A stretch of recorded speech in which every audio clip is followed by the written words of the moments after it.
Hello and welcome back, YouTubers. I am Proto Mario, and today we are reviewing the Golden Compass for the Xbox 360.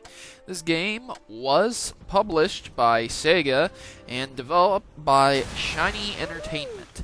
It was distributed by New Line Games and Warner Brothers Games as well. The platforms it's available on are pretty much every standard platform that there is. PC, Wii, PlayStation 2, PlayStation 3, PlayStation Portable, Nintendo DS, and Xbox 360.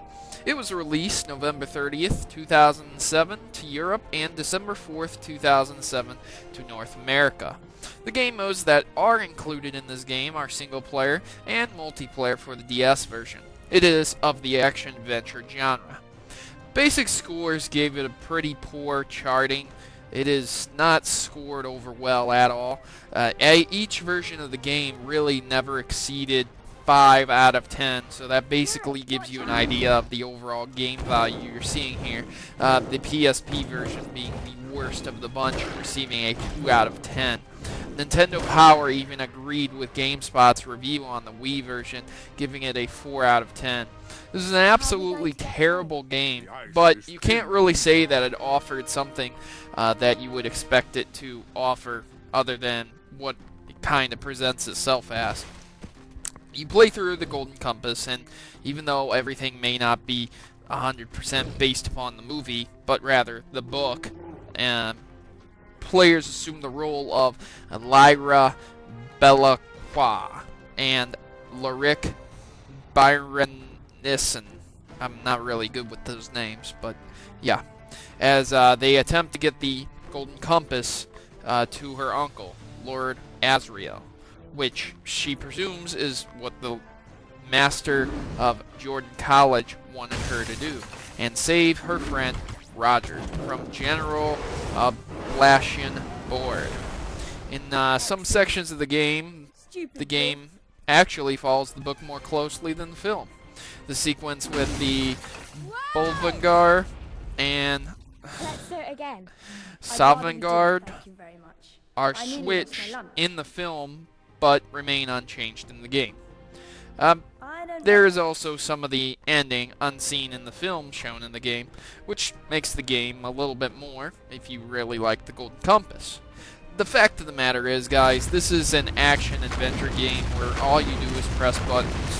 You get to get a few power-ups or new partners on your journey, like a monkey sloth thing, a bird that allows you to fly with it, and it's nothing really special. I picked this game up for, I believe it was $1.98, so it's definitely not expensive anymore. There's no questioning that. And being a movie release game, it's gotta be very cheap. The action scenes are at least not on a rail. I'll give it that. That makes things a lot better. Though I gotta tell you, the fight scenes are pretty basic.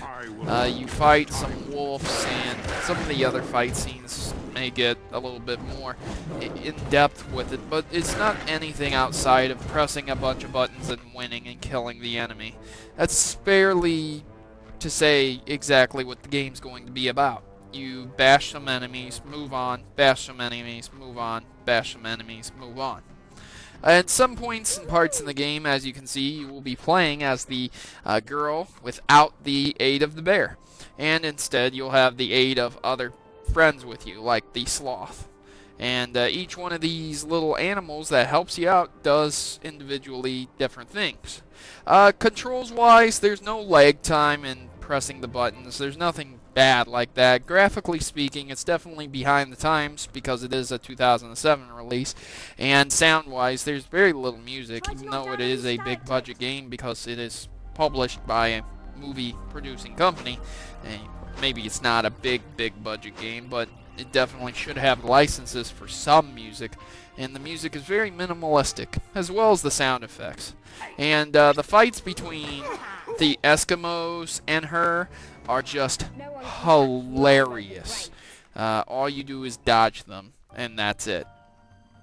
and somehow they kill themselves. So that's awesome, I guess.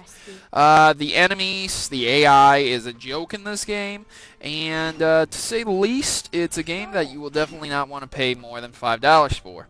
If you're looking to stock up on some new achievements and just play, you know, a day beating the game and enjoying yourself in a good button-mashing adventure game, then this is the game for you. But picking up a serious game, definitely not the choice that you would make. I'm Proto Mario, and I'm signing out. Thanks for watching.